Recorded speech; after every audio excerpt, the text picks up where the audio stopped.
All right, so good afternoon, everyone, and welcome. My name is Catherine Cosin, and I am the Volunteer and Membership Program Manager for Chevy Chase at Home. For those who may not be familiar with us, Chevy Chase at Home is part of the nationwide Village movement, in which neighbors help seniors age in place in their communities. We provide volunteer services to our members in the Chevy Chase area, like rides to medical appointments, changing light bulbs, friendly visits, and tech support. And we also offer social events, clubs, and educational programs like this one, keep everyone engaged in the community. You can learn more about us and about our other upcoming programs that are open to the public, like this one is, at www.chevychaseathome.org. We are so glad that you could join us for the fourth installment of our Navigating Life's Journey series, in which you will learn how to navigate your options for each stage of aging. Each program takes place on the first Friday of the month at 1 p.m. In today's session, our fantastic panel will discuss how to manage the process of decluttering, downsizing, and if you decide to move out of your home, preparing for the real estate market. Because as we'll explore in the session, an immediate move is not the only reason to want to necessarily work on decluttering and downsizing. I now want to introduce our co-hosts and partners in this series. Couldn't have done without them, Angelique Jackson and Kirsten Parsons, who will moderate the panel and tell you about our speakers and the flow for the event. So Angelique Jackson, LPN, is the Manager of Marketing and Business Development at Charles E. Smith Life Communities.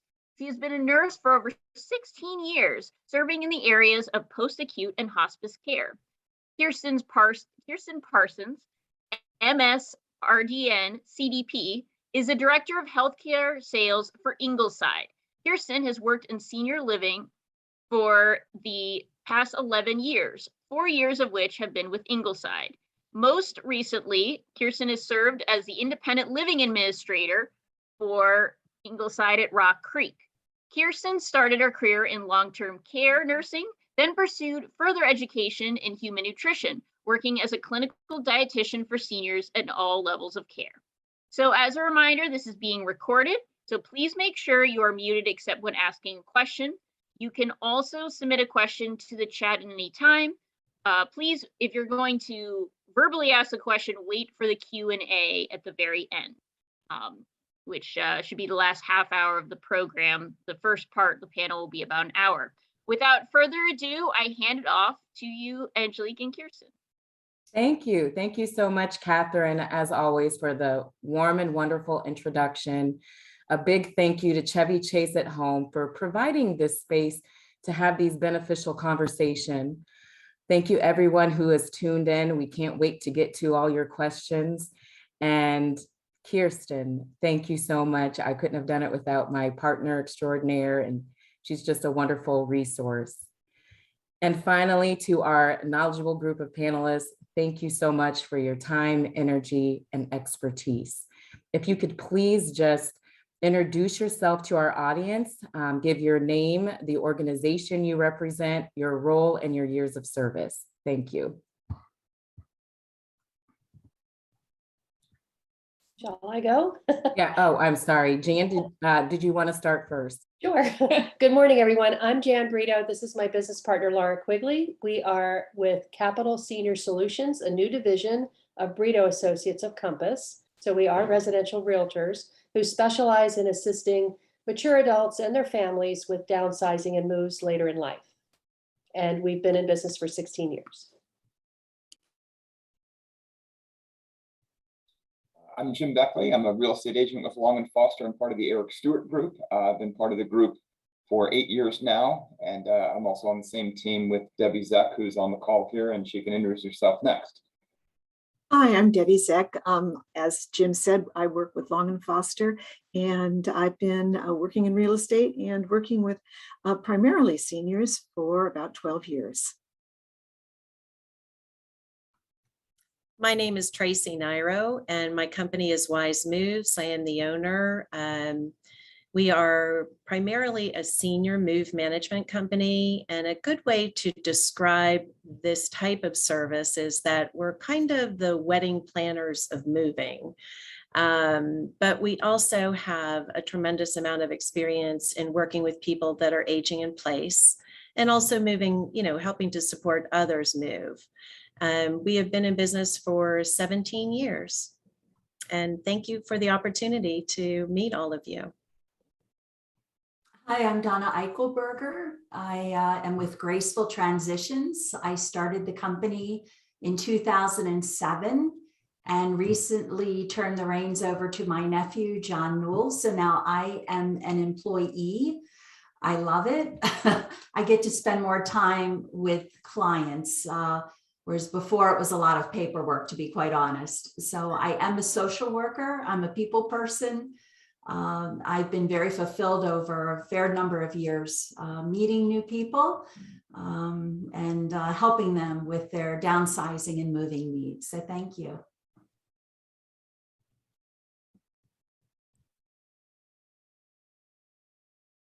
So my first question is for Donna. Some people say right sizing, some people say downsizing, others say decluttering. What do these terms mean? And what are some benefits of this practice? Why is it important? Well, I think of right sizing as it encompasses more than just downsizing. Right sizing could be looking at a particular space and thinking about ways in which it can bring better function, maybe some safety issues you'd want to take into consideration.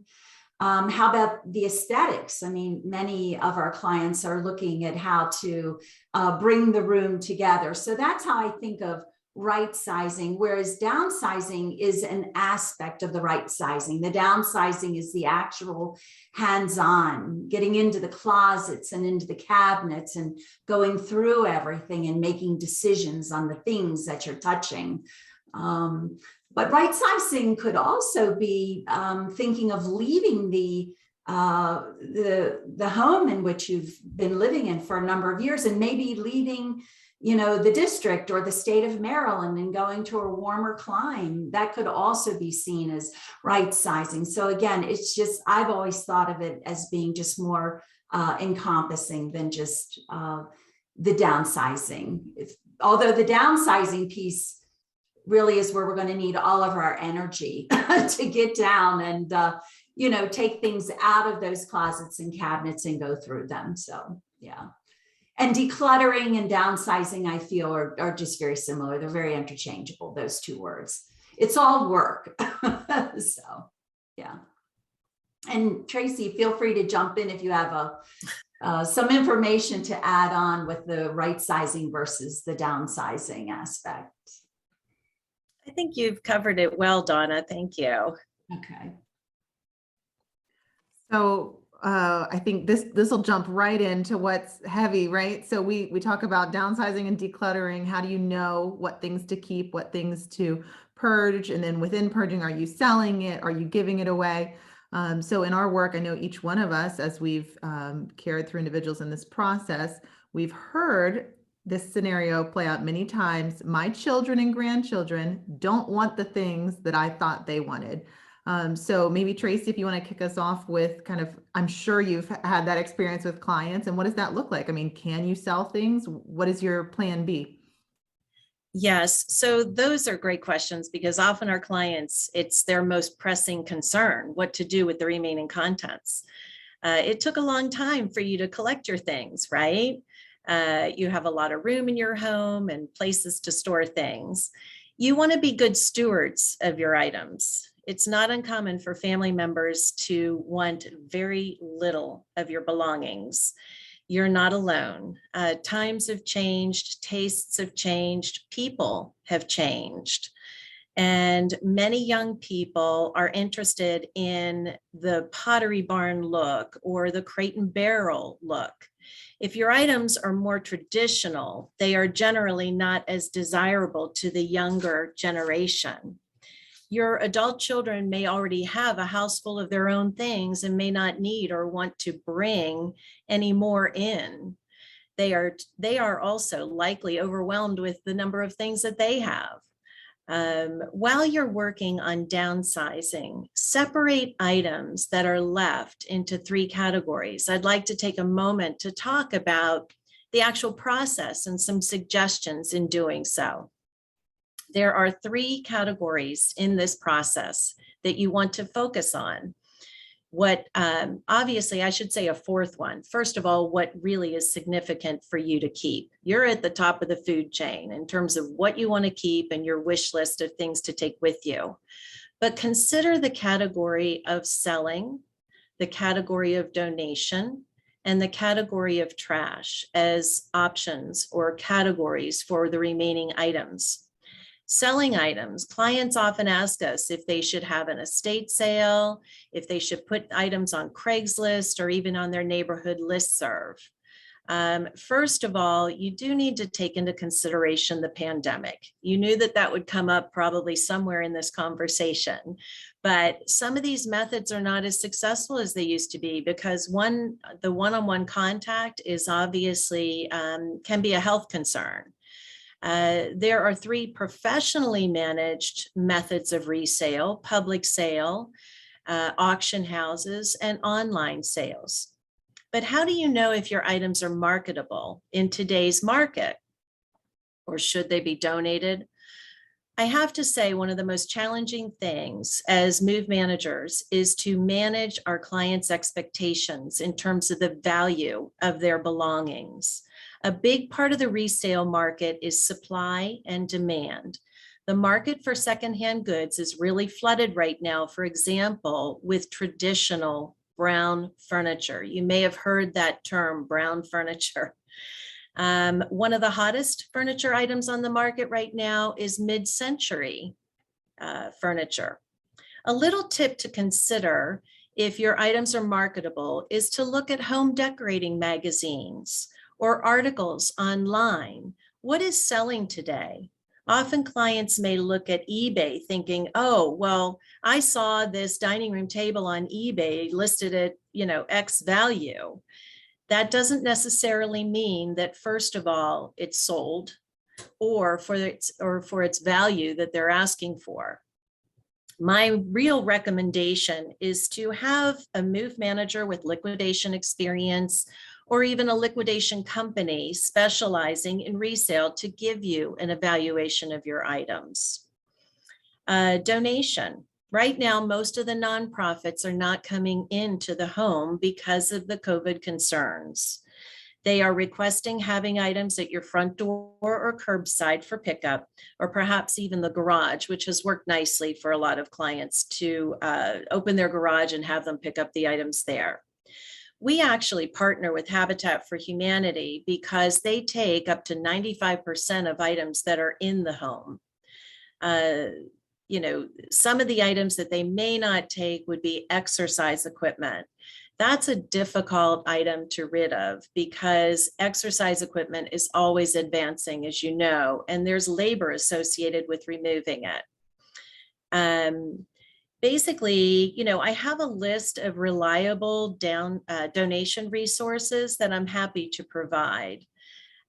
Trash removal is the other category.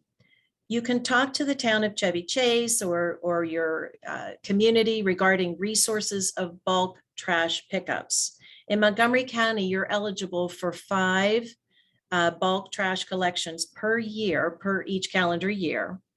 Items like hazardous waste, however, items that typically might be in your garage, your bug killer, aerosols, old paint, can be taken to the Shady Grove transfer station. There are several junk removal companies at a cost per truckload. This is physical work though, and doing it little by little, maybe room by room, makes it more manageable if you're going to be sorting on your own.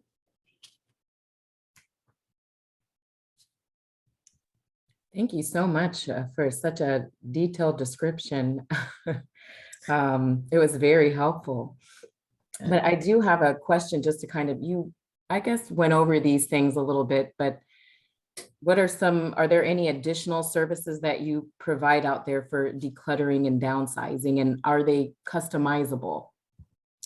Yes, so I touched on some of the resources in my discussion, but certainly move managers and professional organizers, are very skilled and experienced in this process. I do caution you that often friends and family have good intentions of helping, but they can actually slow the process down, as well as, have you second guess your decisions. I think also bringing in a realtor, if you're looking to sell, they can help you in pointing out areas that are necessary for decluttering and depersonalizing. And I'm sure that our participant realtors will elaborate on that. Sure, happy to elaborate on that.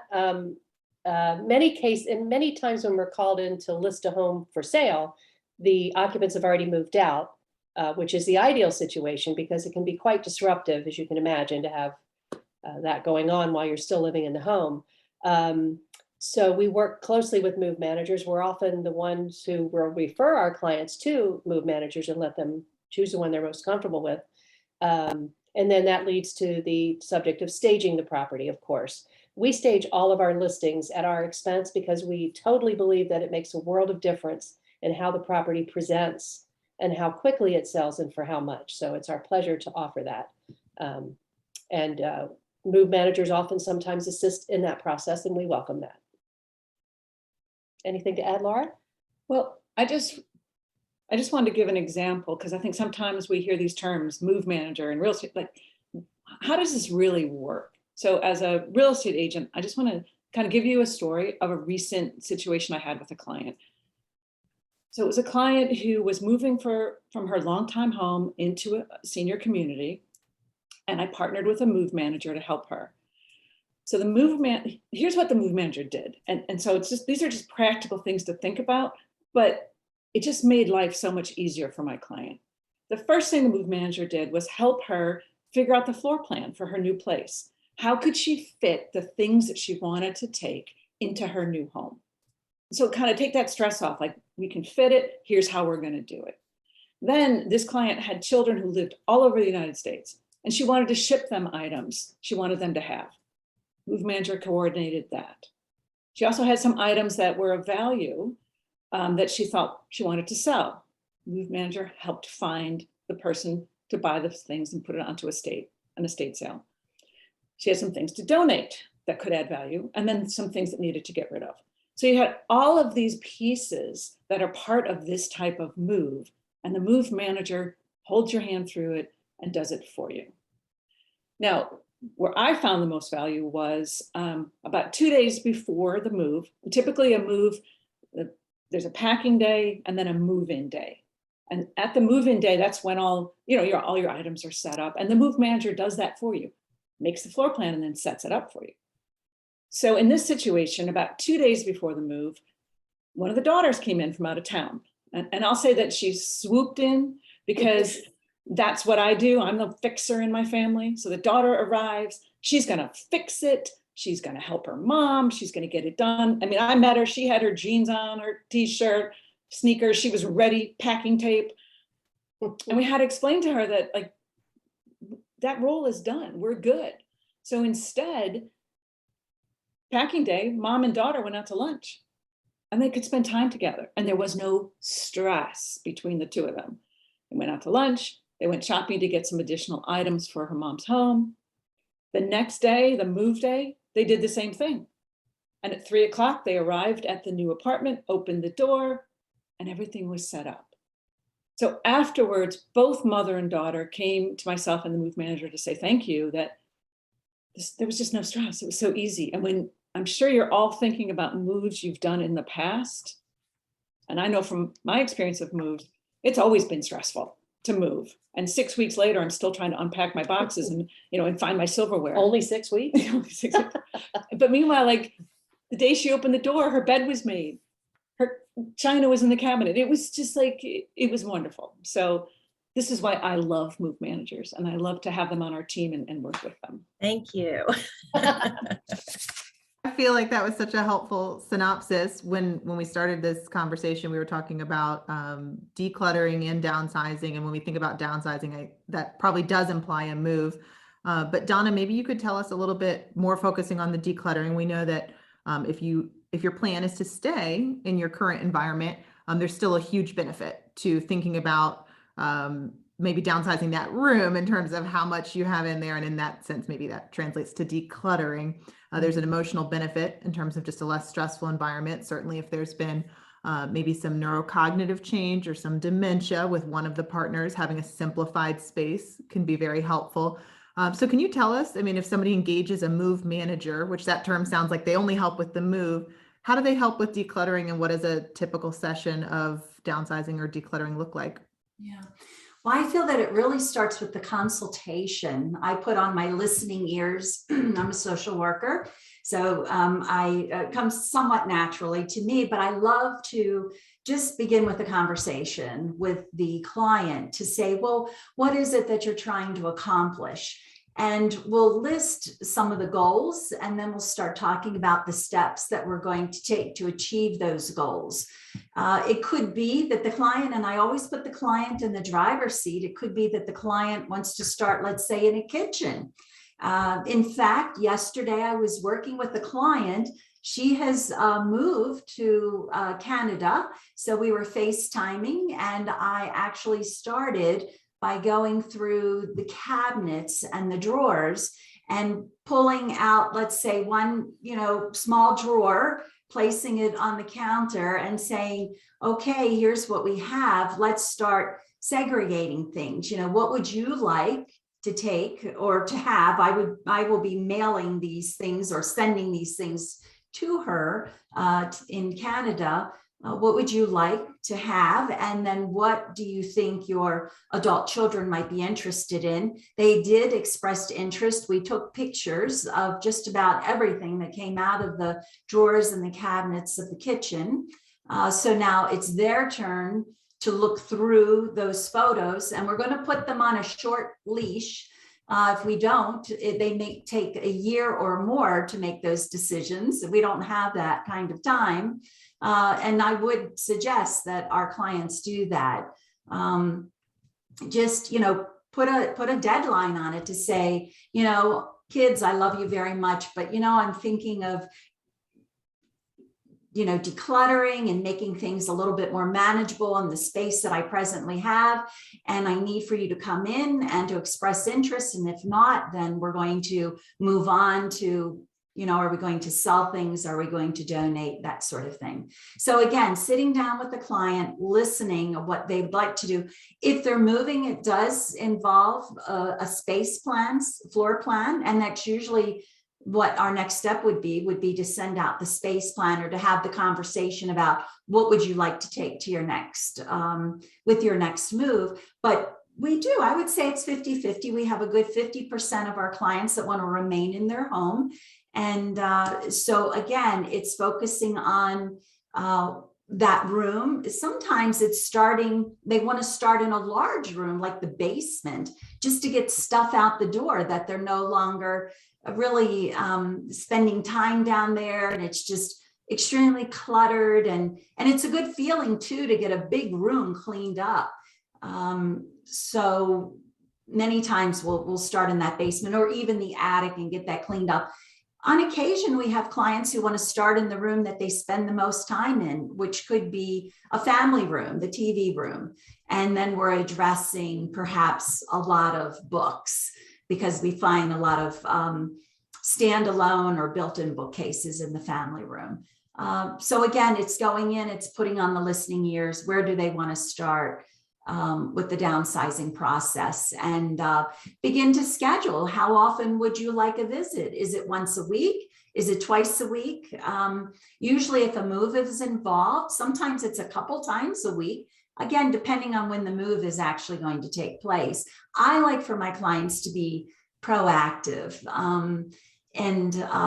Just picking up the phone and making that phone call and allowing me to come out and have a conversation is very rewarding for me to, they're thinking about it. You know, they're thinking about cleaning up the space and making it perhaps a little bit more safe and more functional. And so that's how I go about it. I'm sure there are a number of move managers who have a similar approach to it, but yeah. Mm-hmm. Yeah, thank you, Donna. It sounds like it's a very, intentional, organized, and very thoughtful experience for your customers. Yeah, I think so.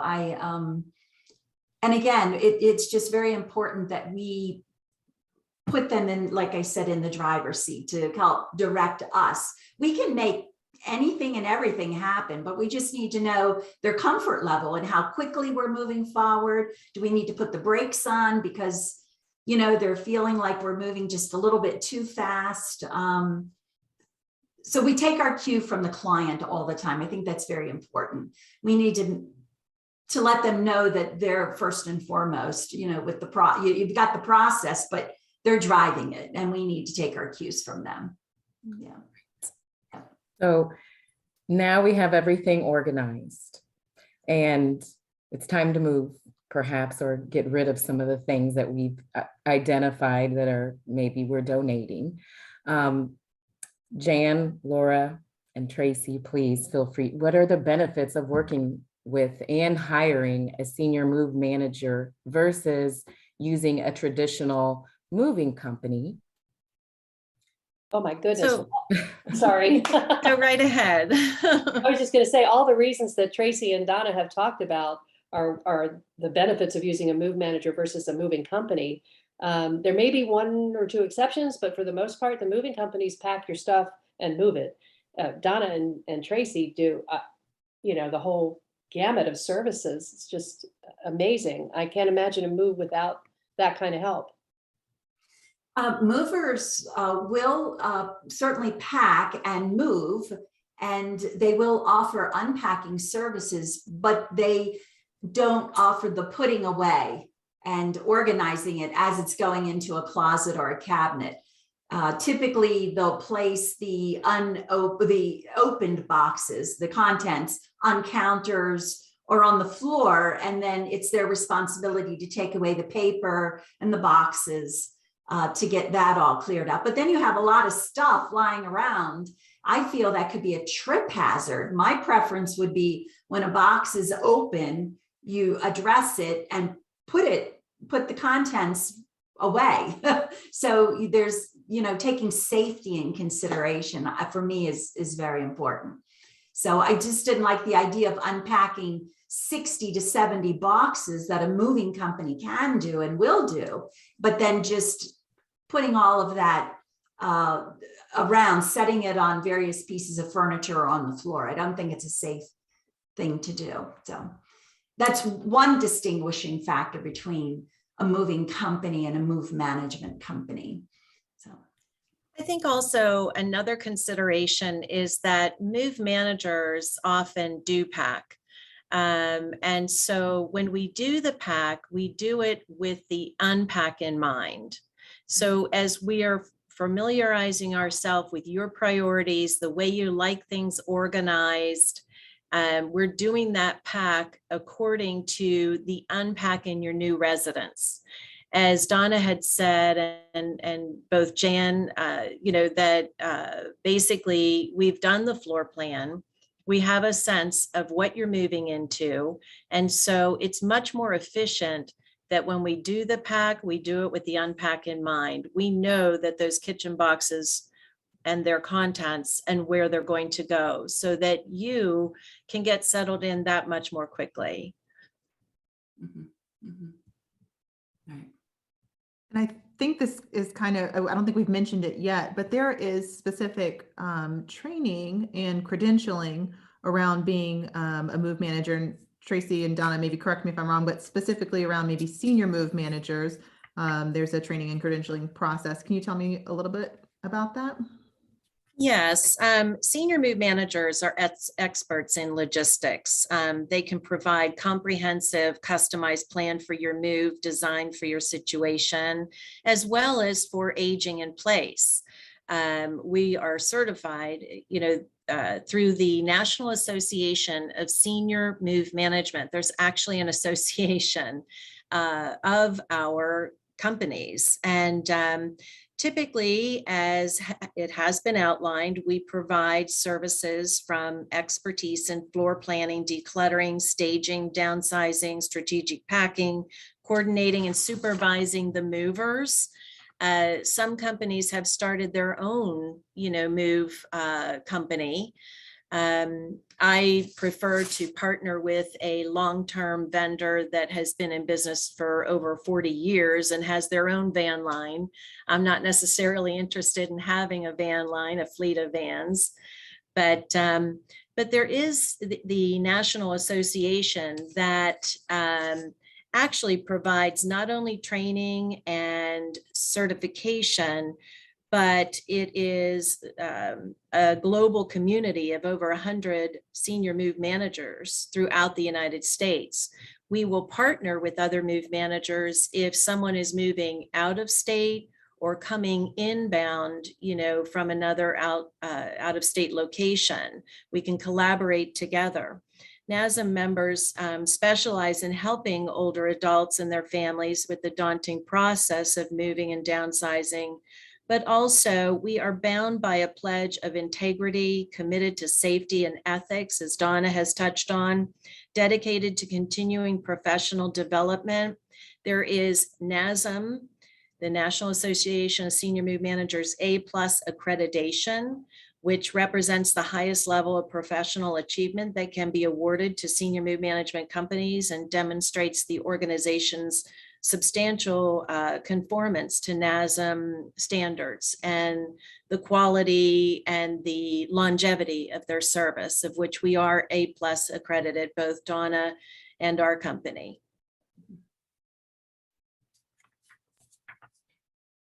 Just to add, if I may, we are held accountable to the association. I think our clients need to know that.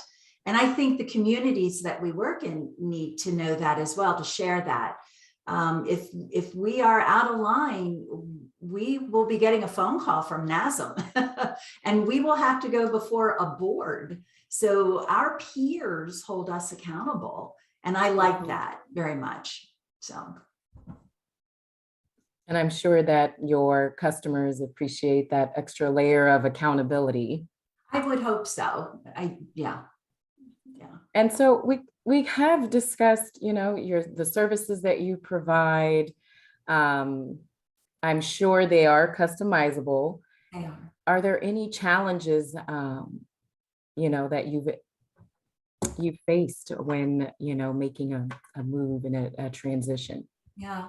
For me, the most challenging aspect is when I have a client that's in crisis, because then I'm able to handle it professionally just because of, as social workers, we can do that. But I don't like to make decisions for the family. I had a client, for example, she broke a hip, she fell, she broke her hip, very large house. And her physician said, she would not be able to return to her home. And this was a 6-bedroom, beautiful house. She actually had to call in a niece from Boston to fly down to help, because she and her husband were moving, but here she was rehabbing in a rehab facility. She was a very good sport about it, but I had to start making decisions that I felt very uncomfortable with as far as what to keep and what to get rid of. And so I now really encourage my clients to be very proactive. I have actually taken my own advice and started to declutter in my own home. I am slowly going through those rooms. I don't want to be left in a crisis situation where my husband's going to be like, what do I do? Because he will. And I just need to help us. And so that's why I'm being proactive. And that's why I encourage my clients to, make the decision now to do the downsizing. Try it on your own. Certainly, I encourage that.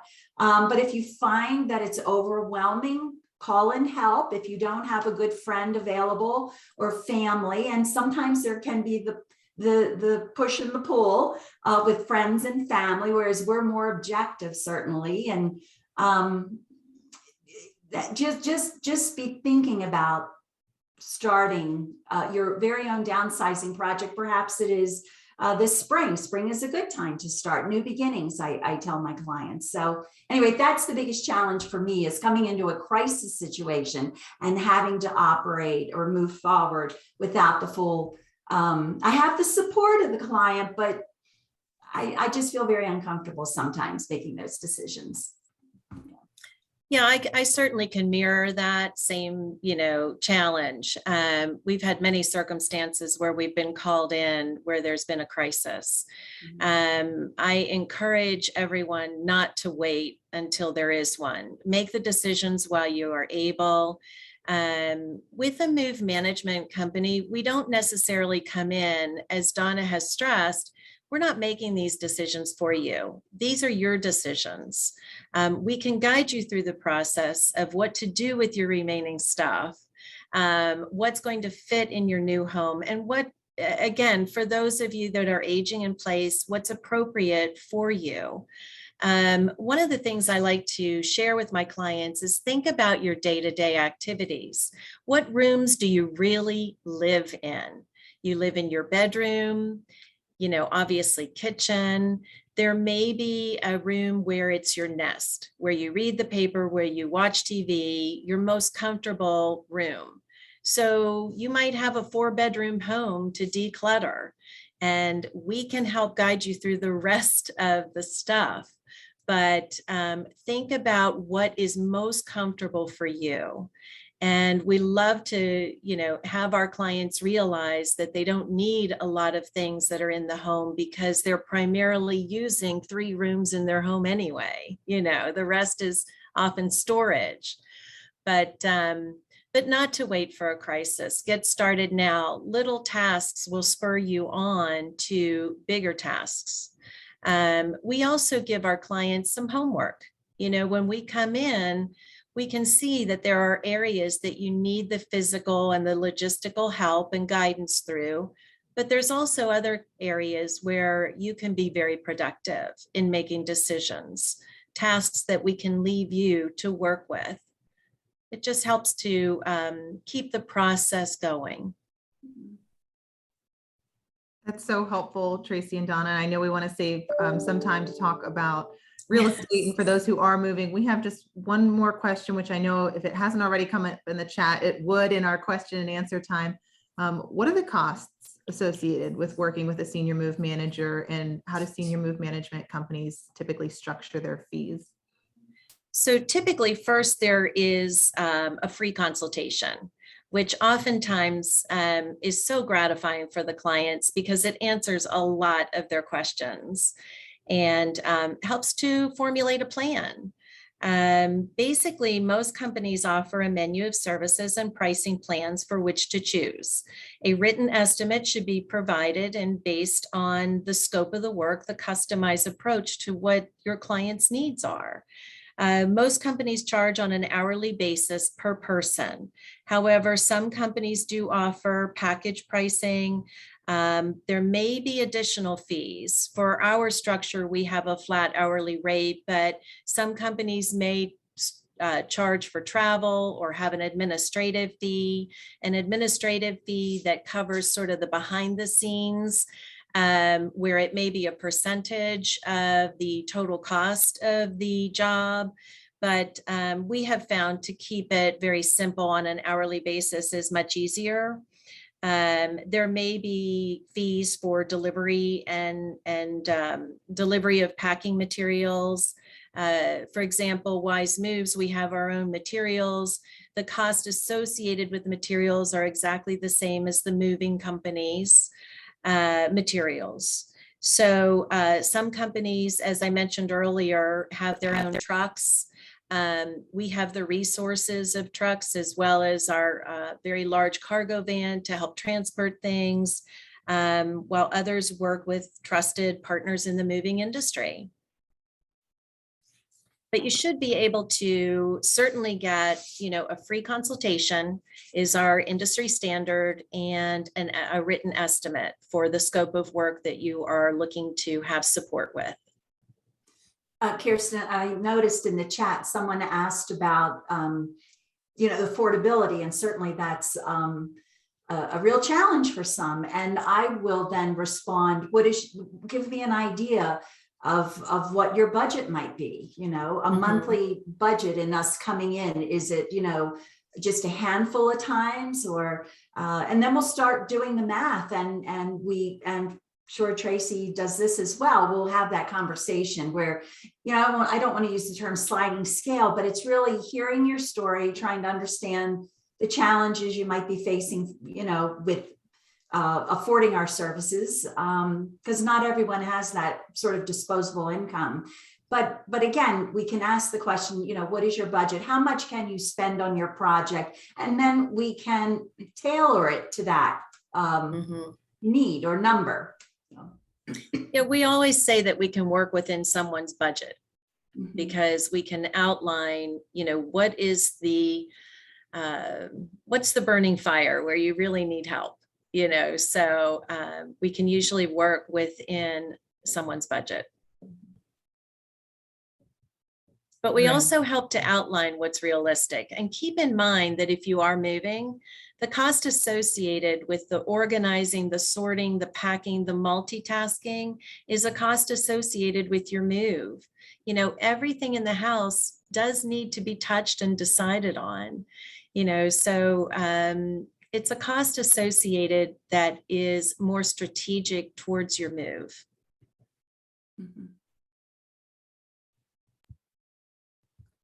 So what kind of collaboration can we expect between our real estate agent and move managers? And can either one of these professionals assist with staging the home to prepare for the market?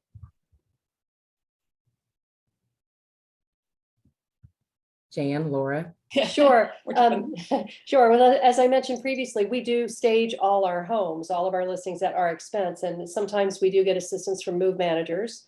In a case where the occupant is still in the property while we're preparing it for sale, that can be a big help in rearranging the existing furniture and belongings so that it's most comfortable for the occupant to remain in the property.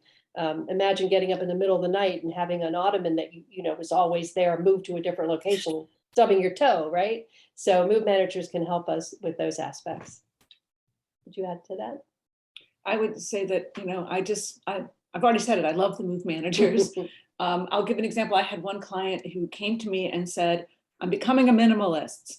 Get rid of everything. And she seriously packed a suitcase and moved to one of her children's house. That move manager had to figure out everything in that house. And I know I couldn't have done it myself personally, and the client was overwhelmed by it, but it got done and it was magic. So I love my move managers. I don't know if Jim or Debbie, if you have anything to add to that. No, I think they shared it perfectly. One is the only note that I'll make about staging is staging is not necessarily, especially if you're living in the house, it's not meant to be this big HGTV production. A stager can use, they're intending to use your pieces, but perhaps rearrange them that might, like they said, feel a little bit foreign to you at the time. But their goal is to make your house look as presentable as possible.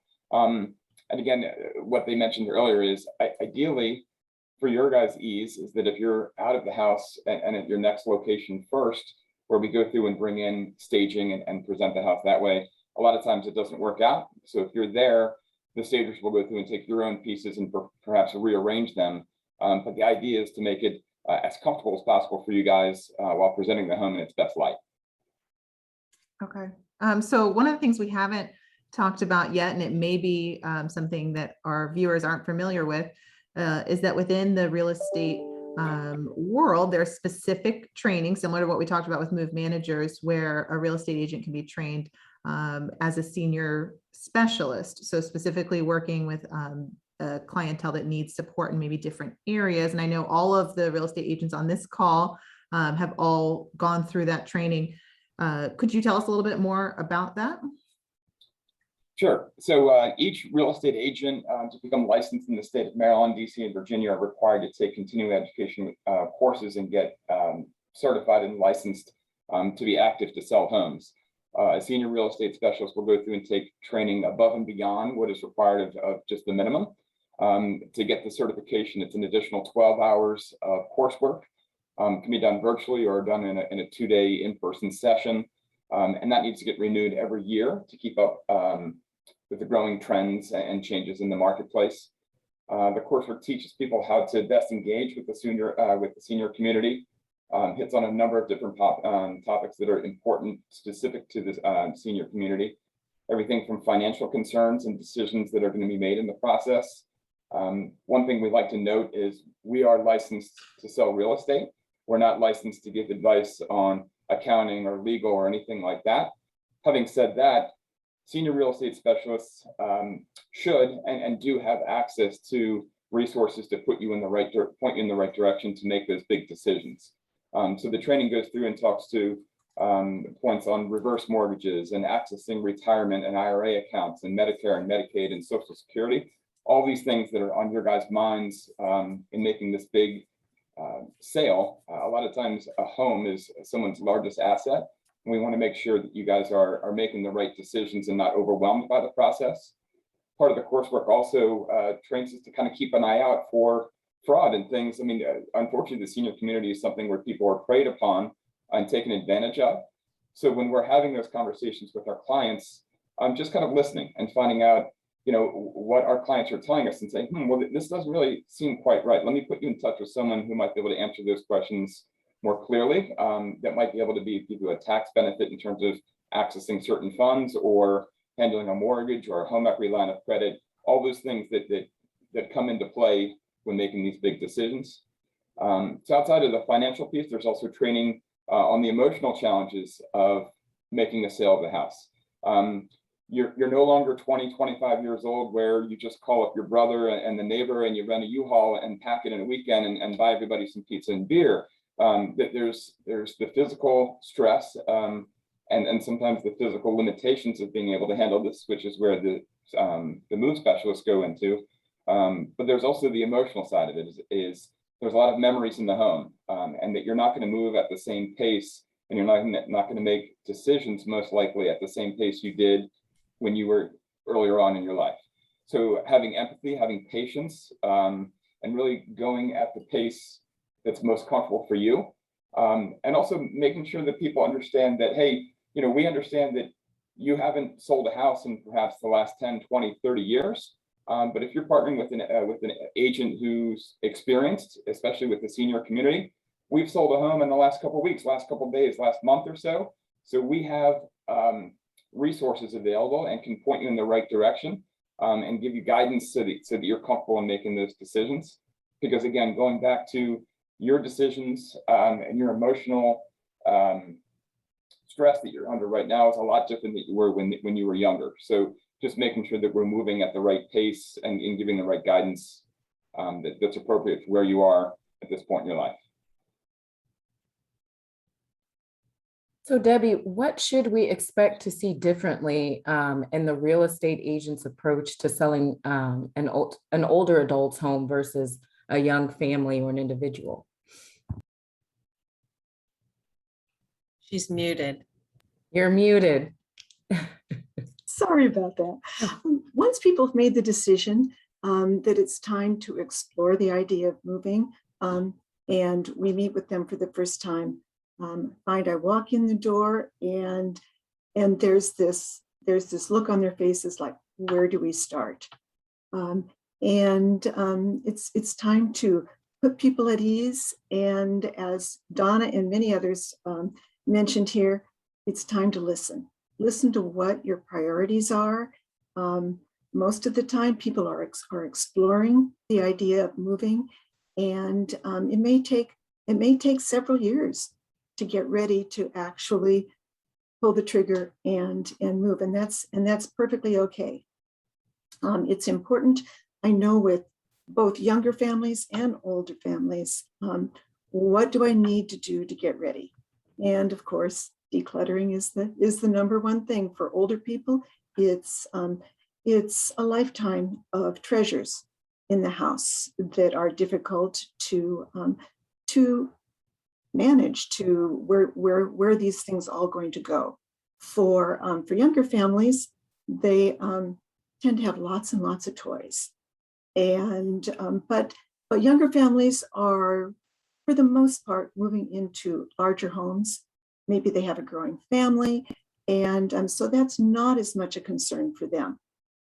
For everyone, it's a concern of what am I going to, what are the proceeds going to be? What's my house worth?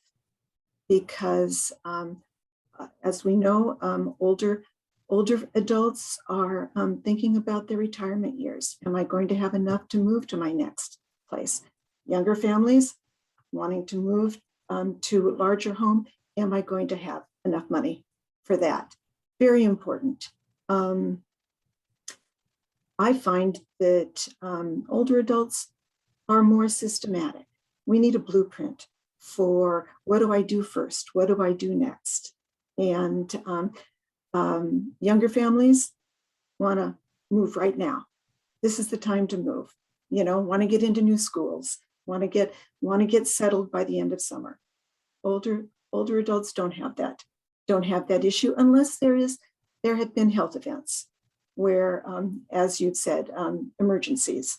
Then there's a lot to do pretty quickly. But for all, it's a process. Find that a number of older adults aren't as comfortable with the computer, aren't as tech savvy. So walking people through the process, going over paperwork, that they can see right in front of them, rather than younger families, single adults say, just send it to me online. I'll take care of it. Doesn't work that way with everyone. So it is a process. Find that for older adults, there can be excitement about moving to a new community, but what their newer community looks like is very different from what a younger growing family's new community looks like. So there are a lot of similarities, but also a lot of differences working with different age groups. Such a thorough and helpful answer, Debbie. I feel like you all are all so knowledgeable, and every time we do one of these panels, I learn so much information. So I know we're coming almost to the end of our time. I just want to ask our real estate agents, when we're looking at a move, and we've talked about a lot of downsizing and decluttering and moving, but not everybody's going to move. But if that's part of the picture, how much does a real estate agent who's specialized in senior services know about retirement options in communities? So we've talked before about independent living communities or other higher levels of care. How much can you expect that your real estate agent may be able to guide you in that? I'll jump in for that one. Absolutely, your real estate agent should be able to help you. And as you've seen, the four of us on this call, we all have a passion for helping seniors in this move in life. This move is different, as everyone has described, and we're different as real estate agents in how we help. Most of you in life, every time you moved, you went like from smaller to larger, right? Maybe you had an apartment and then a condo, and then you moved to your house. This may be the first time in your life that you're moving from a larger property into like a more manageable or more desirable living situation. And so our role is to help and guide you, and understand your options. Jan and I have done some further designations beyond the seniors real estate specialist. One of them is we're certified senior housing professionals. In order to get that designation, we toured communities, formed relationships with communities, documented that, and now we continue to do that. We probably tour, once a week? Because the benefit of where we live is we have so many options, right? Like in this area, there's an option for everyone based on how you want to live this next phase of your life. The downside, there are so many options, right? So people are like, we'll go on an appointment and they're like, I'm staying here because I'm just so overwhelmed. I can't figure it out. So it goes back to the listening. We're going to sit with you, listen, understand what your goals are, what makes the most sense for you. We're also certified downsizing coaches, so we can help you through the process of making these decisions. We can tour communities with you. If you want an unbiased third party in there, we can be there rather than your family that might make you feel uncomfortable, or you might feel like they're pushing one way or another. We can coach you on how to ask the right questions to the senior communities to make sure that that community ultimately is going to meet the living goal that you've set for yourself. But senior communities may not be the only option for you. You might be like, that's not what I want. This big house is just too much, and I'd like to do something different. And, I think that's where the whole villages concept comes in, because we also understand the different communities throughout our area that may be very conducive and supportive to you aging in place, whether it be in your current home or whether it be maybe moving to a condo or an apartment in a community that has the villages, neighbors helping neighbors, and that might be your appropriate next step. So again, we're going to listen to what you want. You're in control of all this, and just kind of help you guide and not be so stressed about everything. Yeah. So this move has a lot of moving parts, so we can help you figure out where you want to go, and then the move managers can help you get there. So yes, all of us here can help you do that. Long answer, sorry, but. So thank you so much for the distinction. And my final question before we get to everybody's questions is for Jim and Debbie. Is there an optimal month to try to sell your home in Maryland or the DC area? And what trends should we expect to see in the spring 2022 real estate market? Well, I'll tell you that your house will sell whenever you put it on the market, especially these days. Are there better times to sell your home? We think that the early spring market, when there are fewer homes for sale, but the buyers are out there, is the optimal time. By early spring, we mean like February, March, April. Those are historically the best times of the year to sell. That being said, the fall is a great time too. It does slow down a bit during the holidays. November and December, typically, there are fewer homes on the market, and people's minds are on other things right then. However, this last year, houses sold all year long. So I wouldn't say that timing should be a major concern right now. It's when you're ready to put your house on the market. I have some interesting statistics I can share on the current market. I took a look at both Chevy Chase Maryland and Chevy Chase DC to look at their absorption rate, which means that determines if you take the current inventory and no other homes come on the market, how long will it take for those to sell?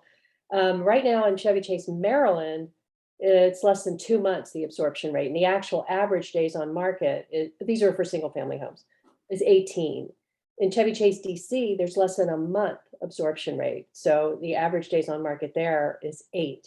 So as Debbie said, right now, there may not be a bad time to put your house on the market. And I heard Lawrence Yun speak this week. He's the chief economist for the National Association of Realtors. He shared some very interesting forecasts that he's expecting a 5% increase in prices in 2022, but a 3% drop in sales. So that low inventory situation is going to continue through 2022. So if you're someone with a house to sell, there's no bad time. So. One last thing I'd add to that is, part of the question was looking ahead in terms of trends. The reason why prices are going up so quickly is what Jan had shared is that the inventory is so low. One thing that's also driving is interest rates are so low as well. If you've paid attention to the news of late, interest rates are on their way up. I don't think they're going to do a meteoric rise, but most people are confident that within the next 6 to 12 months, money will become more expensive, meaning interest rates will go up by maybe a half to 0.75%. That's just going to make your home that much more expensive for a buyer, perhaps in a year or so. So buyers are trying to perhaps hurry up and get that home now secured, where they can get money cheaper than they would perhaps in a year. So again, that speaks to the demand.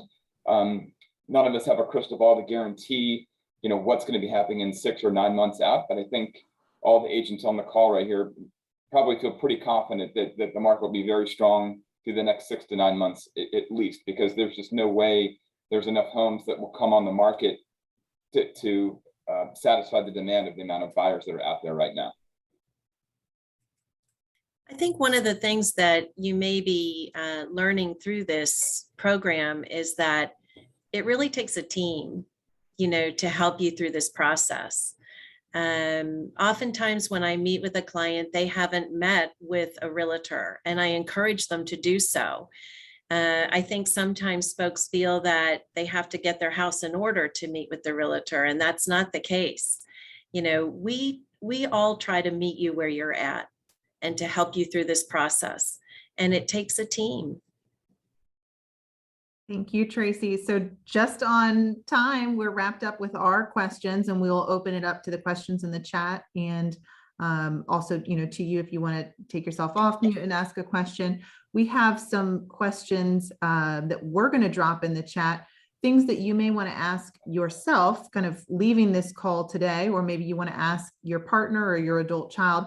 I'm going to read those questions off, and then I will drop them in the chat. Not necessarily something for us to discuss together, but something for you to reflect on. So questions for you to ask yourself, and then maybe even a professional once you get to that point.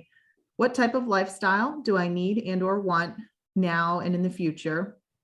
What's necessary to prepare for a future move? Is there a financial benefit to downsizing, and how important is that to me? Is there a social or emotional benefit to downsizing, and how important is that to me? Is there a physical or medical safety benefit to downsizing, and how important is that to me? Is the move manager you're working with licensed and insured? Are there items that a senior move management company cannot transport? So I'm going to drop those in the chat, and then Catherine, if you want to, I think, read off the questions we have, we can open it up.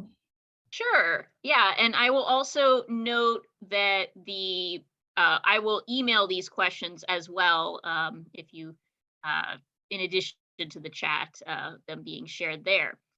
Someone asked about listings of move managers or how we find reputable ones. And I think that some of these questions and assessing things like, are they do they have the certifications we discussed, can be one place to start. We are also going to be sending the list of all the panelists today and their contact information if you wanted to go with the two that we have with us today.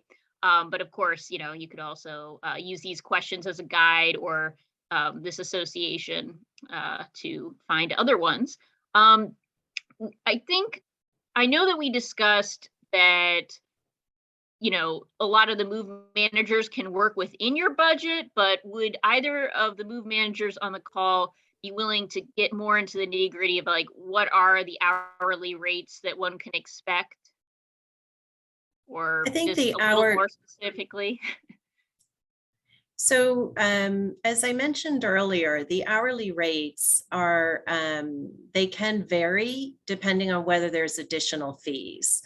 For our program, we do not have additional fees, and the hourly rates for move managers can vary anywhere from $65 an hour to $85 an hour. But I think what's important is that you look at the overall cost associated with that you really want to accomplish, the time associated with it. There is, we did an assessment of the average cost associated with, say, a 4-bedroom house.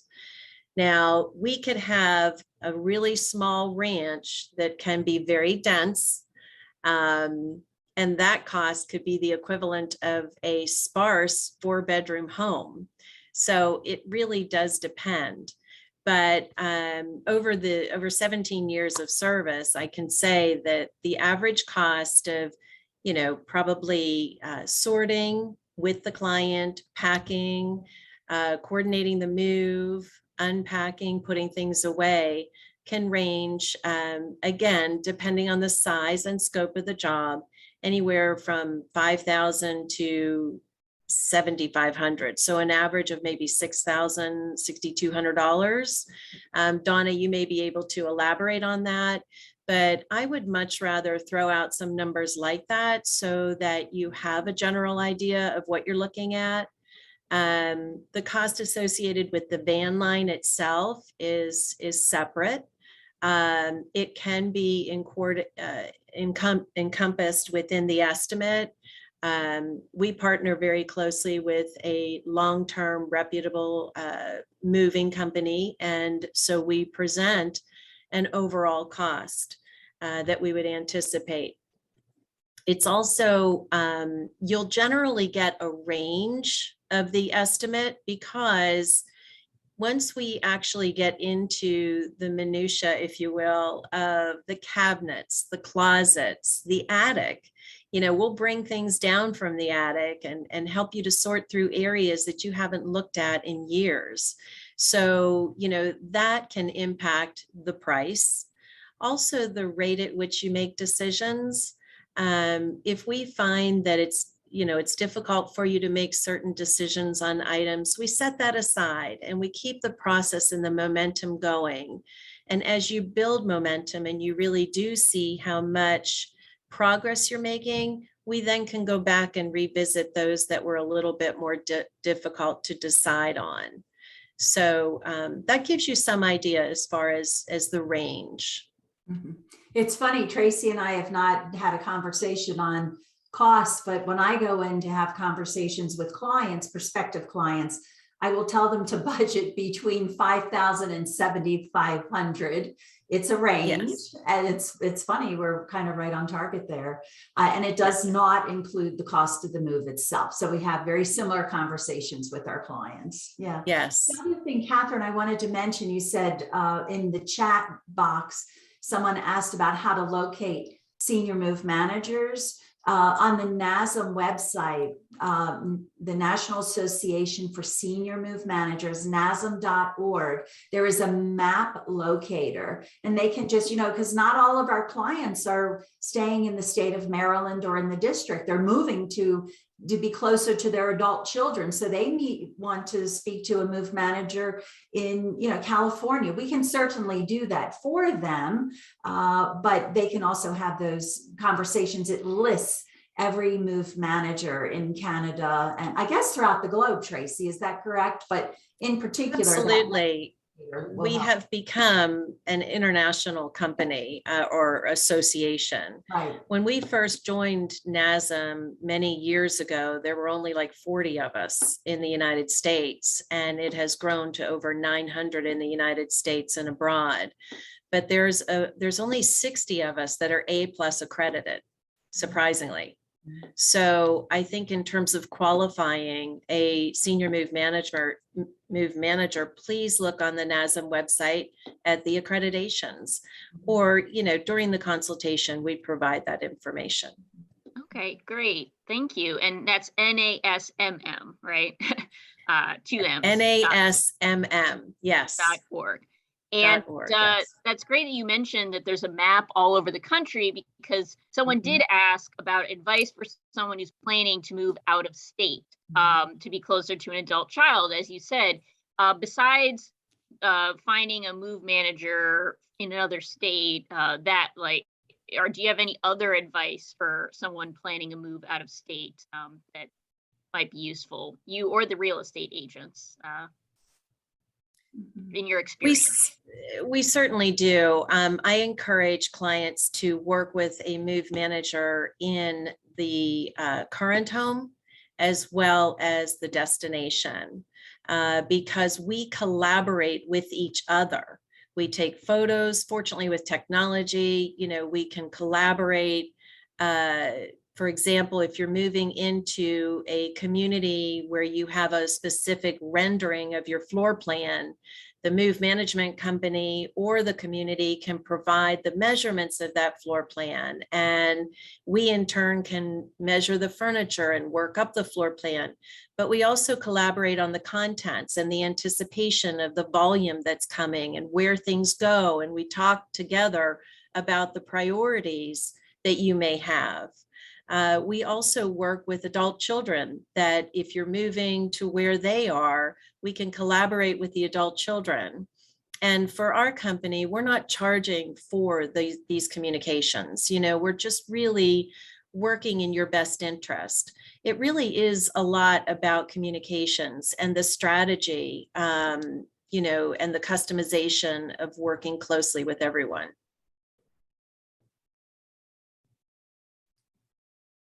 From a real estate perspective, the certified senior housing professionals are throughout the country.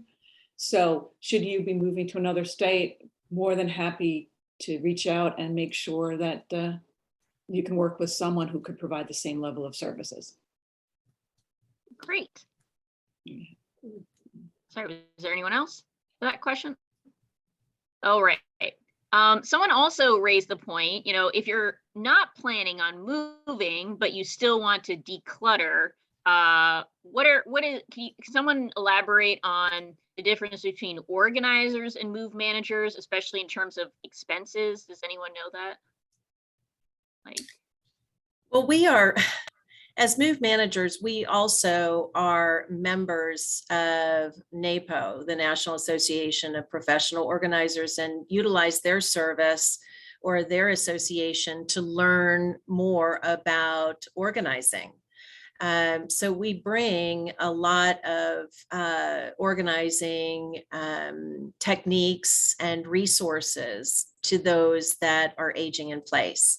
The NASM does also provide, my company is certified in aging in place, where we have taken a very detailed process in the program where we then had to test out to become certified. So we just bring a lot of resources and suggestions for safety, for organization, tools that may help you to be more organized. You know, so it's something that we do just every day. Even if someone is not aging in place, when we move a senior, we take into consideration their aging in place at their new destination. So is it handicap accessible? I have a client right now whose wife is returning from rehab in a wheelchair. And I said to him, well, you know, according to this floor plan, we need to allow handicap accessibility. We need to have room for her wheelchair. And he said, but she's not always going to be in her wheelchair. But the reality of it is that aging in place may warrant, you know, coming home from unfortunate circumstances with a wheelchair again, or walker, or simply navigating through the apartment at night even. So, you know, we take all of this into consideration when working with our clients. So that was the NAPRO? NAPO. NAPO. Yeah. So I guess that's another national site to maybe check. National. Okay. Anyone else? Yeah, Catherine, I wanted to add, so move managers are organizers. We wear that hat quite a bit in the downsizing aspect, but move managers, I think, work with logistics more than organizers. So we are helping to coordinate the disposition of items, perhaps, or the moving company for a move. Maybe it's working with a retirement community for the setting up of the new space. So we do that organizing piece, and we do it very well. But I think we go just one step beyond an organizer where we can assist with logistics. And I think we have more resources at hand than I would agree with that. Mm-hmm. And I'll also add that since I know many participants here are in villages, I know that villages can also sometimes have help with organizing in terms of as a volunteer service. So you can check with them as well, or are in the process of working on having offering that more formally as one of their services. Someone asked, speaking of Village, about offering financial assistance to people who can't afford move managers. I am not aware of that right now, but I can certainly ask around and email that answer after, when I'm emailing the other information after this program. So let me just make sure. We got a lot of great questions. So I want to make sure. A lot of people saying how hard it is to get rid of stuff, which I think a lot of us can relate to. Someone asked about, do people leave specialized handcrafted wooden tables and benches that like store around the curves of the room? Like, I think what they're asking is, you have a piece of furniture that is specially fitting a room, would that still be attractive to other buyers? Or do you think that people would want to buy such a furniture piece? I think that in the liquidation market, as we call it, it is in the eyes of the buyer. Okay, so if you want to sell something, first of all, we can advise. My background is actually liquidation. Years ago, I used to do public estate sales. And so I found that clients had far more needs than just the sale. And so we moved into move management. But, there's always the opportunity to test the waters and put something out there for sale. But I think you need to keep an open mind about your expectations of, a possible value for this item. Customized pieces don't necessarily carry the value of what you paid to have it made. They definitely don't in the resale. The resale market is kind of like driving a car off the lot too. So, once you drive that car off, it drops in value. So if it's customized, it does make it more challenging. I just had a client recently that had a very highly customized piece that raised the desk, that opened. It was complicated, but we donated it. Because to try to massage the sale of something like that took more time than, it was worth. You have to remember that your time has value too. So depending on how much you really want to massage the resale of something like that, I just think you have to have expectations with an open mind.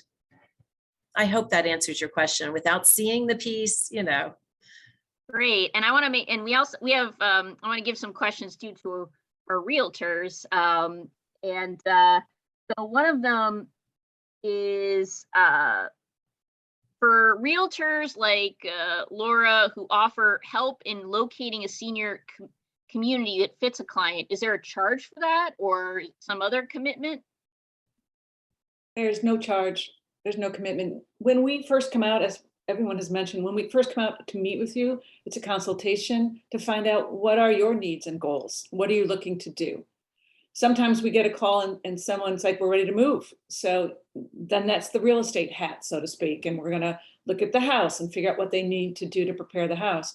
But sometimes the call is, I want to move, but they're not ready to sell because they need to know where to go next. And that's where we're happy to help guide through that. Because we always find if clients are excited about where they're moving to, the real estate piece will fall into place pretty easily. But it's the anxiety of figuring out that next step. So we do not charge for that. That's just part of our client relationship. Great.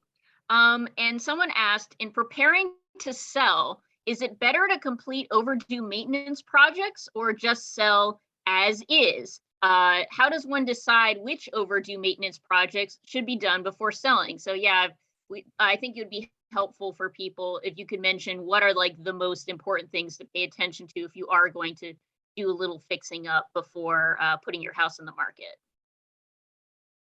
Oh, I'll jump in here. We always say when we meet with people and they ask that question all the time, that you want to put $1 in to get $2 back. Lots of times in fact, most times doing a major renovation before you sell your home, you're not going to realize the profit that you want out of it. Now it depends. If you're going to be living in your home for another 5-10 years, then make it comfortable for yourself. But the major things we think of are the horizontal and vertical surfaces. Fresh paint. Is the floor in good condition? And as we say, always have sparkling windows before you put your house on the market. These are easy fixes. If now if your furnace doesn't work, you've got to make a furnace work, right? But I never counsel people to go overboard in making improvements before they put their house on the market. I'd like to jump in here as well. There could be cases where it's better for the family not to put any money into making any improvements and simply selling as is, depending on their situation. I've even had cases where I've had an out-of-town seller with a house full of stuff, and they said, just sell it with everything in it. And we can do that. So everybody's needs are different. And sometimes it's best to just sell as is. And that's why it's important to have the conversations about what's important to you. You know, is it the net profit that you need to make to pay for your next living situation? Or is it the convenience factor of, this is too much for me? And we'll walk you through those options and what pricing would look like in the different scenarios. You ultimately make the decision. Well, someone did note that at least in our immediate area of Chevy Chase, Bethesda, a lot of times a home will just, if it's a smaller home, it will just be torn down and rebuilt into a larger home anyway. So I guess they were saying, do I even bother with like fixing things up? You know, like depending, or is it just, you know, I guess, is there any point to getting a new kitchen or updating appliances if you're in an area where it's likely not going to stay standing after? We actually deal with that situation quite a bit. I'll let Laura address that. She's had a longstanding relationship with some. Well, what I find happening, and this is like a cautionary tale. A client will call me and say, I got a letter from a builder. I'm just going to take it. It's awesome. Not recognizing that, I can say in Bethesda, Chevy Chase, there's over 80 builders competing. So yeah, that letter might be nice, but it's not the end all, or it could not be the end all or be all. And there also are end users who would love to buy the house, either fix it up for themselves or tear it down and build their dream house that would pay more than a builder. So always talk to a real estate agent. Real estate agents don't charge you to come out and talk to you, to look at your house, to give you advice, maybe talk to a couple, but get some advice. Don't just take that letter that comes in the mail, because I'm going to say 9 times out of 10, it's not going to be into your best interest. Those builders, if they're putting an unsolicited offer out there, they don't have your best interest in mind. They have their own financial best interest in mind. We've all dealt with builders, and as agents, we can negotiate better terms for you other than just replying to one of those letters. Something as simple as negotiating to stay in the house after a quick sale. Oftentimes, builders will pay you cash, so you don't have to wait for a loan to get approved. So it would be a quicker transaction. You would get your proceeds, and they would still have some permitting and things to get done after the sale. And sometimes they'll let you stay in the home for another 30, 60 days rent-free. And then in addition to that, a lot of times they don't care what's left in the house once you move out, because they're going to demolish the home anyway.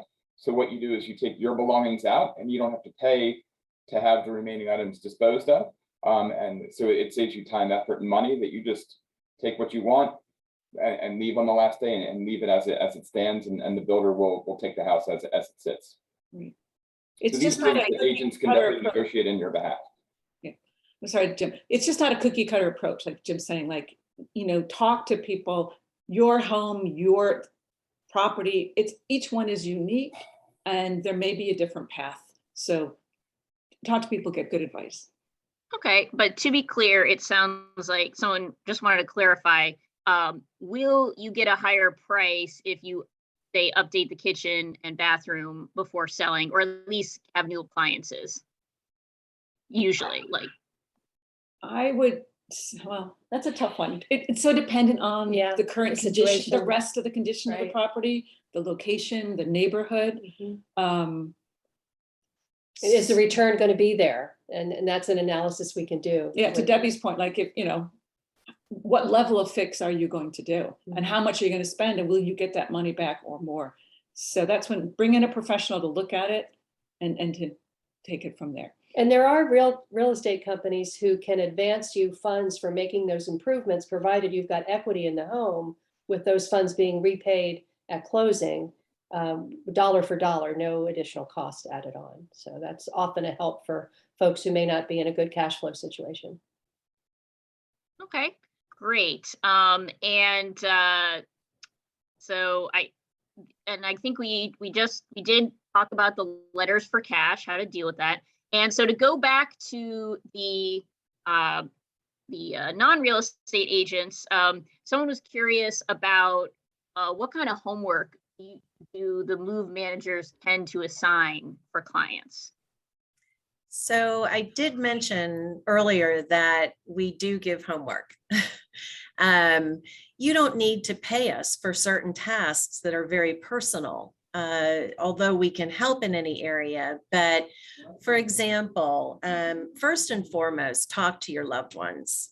Get them to understand that you've made the decision to downsize and that you're serious about it, and have the brave conversation that you're going to set a deadline on their decisions. That's very important. Do it with love, obviously, but firmly, because they may drag their feet and it'll slow you down. Secondly, there are categories of items that is a savings for you to work on. For example, clothing. Clothing can be very time consuming. So when you're downsizing, clearly you are going to be downsizing your closets. Okay. So when you go to get dressed in the morning or in the evening, getting ready for bed, look at items that you haven't worn in a long time. And if you know that you're not going to wear it again, maybe have a box or a trash bag right beside you in your closet and put that away. Just put it in there because you know you haven't worn it.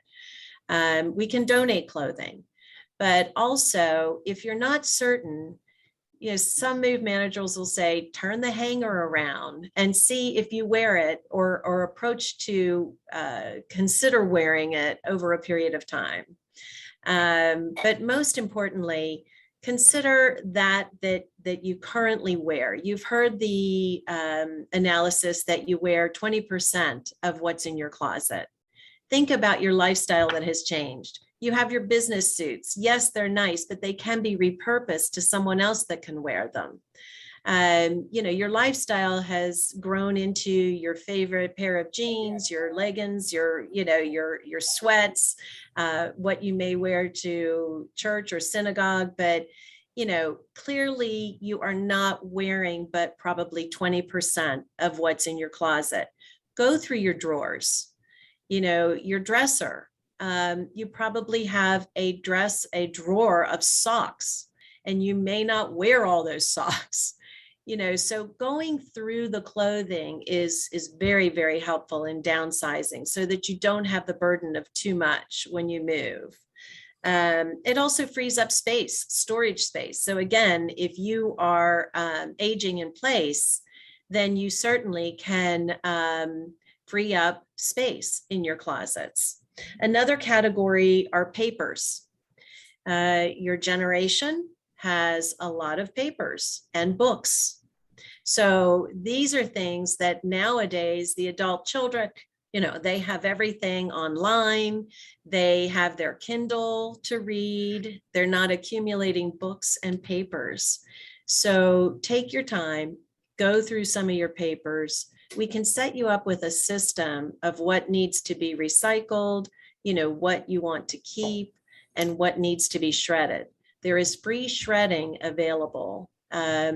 Right off of South Lawn, there is a company there where you can drive up and you can give them your shredding, and literally from your car, watch them dump the shredding into their huge shredding machine. So if you want to do that on your own, that's a savings also. Another category, as I mentioned, are books. And so these are personal items. You know, these are books that you need to decide on. So we don't expect you to pack your books. That can be a physical burden. We can help with that. My husband is a big burly guy, and he carried a book box once the wrong way and hurt his back. You know, you've got to be careful carrying heavy things like that. But in terms of books, we may say to you, when you're sitting in your den and you're looking at your books, turn it down on its spine if you know you want to keep that book. Just turn it on its spine and maybe go through at a pace that's comfortable for you. And then this way, when we come in to do packing, we know that those are the books that you've decided you want to keep, so we can pack those up for you. We can also pack up books for donation. We do a lot of donation with Friends of the Library, and they welcome books, CDs, albums. They welcome albums, even foreign language books. Videos, VHSs, they still take VHSs. So this is yet another resource we have found to be very reliable. Those are all great examples of homework. Thank you. Sure. And I do, just looking at the time, I want to make sure we get to, there's one question that's related to what you mentioned about someone carried a heavy box, they hurt their back. Can you or any of the professionals here in our panel today advise on people that could help with that physical work of decluttering, the carrying the heavy stuff? Like, are there lists of trusted people, or how does one go about finding such people? Well, as move managers, we do provide that physical support. My team is trained to work safely and cautiously. So, you know, we have guys on staff that can help as needed. And, you know, we can be the mechanism to provide the physical support. Yeah, well, and also though, like, I guess if someone, I think a few people on this call, Donna, have mentioned that sometimes you might want to start on your own. Like if say you wanted to start now and you don't plan to move for a few years, are there people who can help? You know, I do know like some of the villages can, you know, with like, not like too heavy stuff, but like that is something that could maybe be a service for moving some boxes. But are there any other professionals who can help with just that kind of a thing? Junk removal companies. Oh, you know, yes, junk removal companies. There are a variety of them depending on, you know, your needs. But right. There again, as move managers, I'm sure Donna can reflect on this. We only charge for the service that you need help with. So Yeah. if someone called us up and said, I've got, you know, stuff in my basement, I just need it removed, can you help with that? Absolutely. Donna, you did look like you had something to say. Well, I had a client who was very creative and enlisted the help of the Boy Scouts. She had a Boy Scout in her neighborhood, and I guess maybe they were, you know, trying to achieve a badge of sorts, and they were very loyal to her. She planned her move 1 year out, and they would come to her once a week to assist with carrying a box or two out the door for her. So sometimes if That's you, cute. you know, start your downsizing project well in advance and you're being rather proactive about it, you can get very creative with what am I going to do about the lifting and the carrying? What am I going to do about some of these special collections that I own? Can I reach out to museums? Can I reach out to my school, my alma mater? Would they be interested in my yearbooks? Again, if you start early enough, you can have those conversations. I remember we had a client her husband, sadly, he passed on, had 7,000 pounds worth of government stuff in the basement. And he had some very interesting voltmeters, and we were able to reach out to a museum in Linthicum, and they were interested in 20 of those early 20th century voltmeters. So if you give us enough time, we can make phone calls, and find those specialty places that will take collectibles, collections, that sort of thing. Yeah, and someone also mentioned local listservs. I'm on the Bethesda Chevy Chase community one. I see all the time people saying, my college student just came home and they're looking for something to do. So that can also be a Yeah. way, local students looking for, from few extra bucks. Yeah. Local listservs can be a great place to ask about that. Yeah, Someone also mentioned in the chat, First Class Move is another local company, perhaps, that they've heard of, who's done some presentations locally. People asked about the shredding service. So it's South Lawn is one of the shredding companies I think that was mentioned. And there's also something called Patriot Shredding. I think I've seen Patriot Shredding has worked at some local shreds sponsored by local towns. Someone, I guess you can often find, someone said a local real estate company has free shreds. So sometimes you can just keep an eye out. People advertise those. I know, you could always just keep a bag that you just stock up with shredding as you go, as you're going through your mail, and then find a place. And then someone asked about cheap junk removal. Does anyone, I guess, if anyone has any of our panelists has a cheap junk removal company recommendation? Yeah, I do. We use the large junk removal companies for the big jobs, but we have a guy we call our schlepper, and his company is simply called Let George Do It. And he charges what I consider a pretty low hourly rate per man hour if he brings one other person if he needs it. And those are great for smaller jobs, or in a situation where you're going to need George several times through the course of your project. He'll come Monday and come next Friday and come again next month, as often as you need him.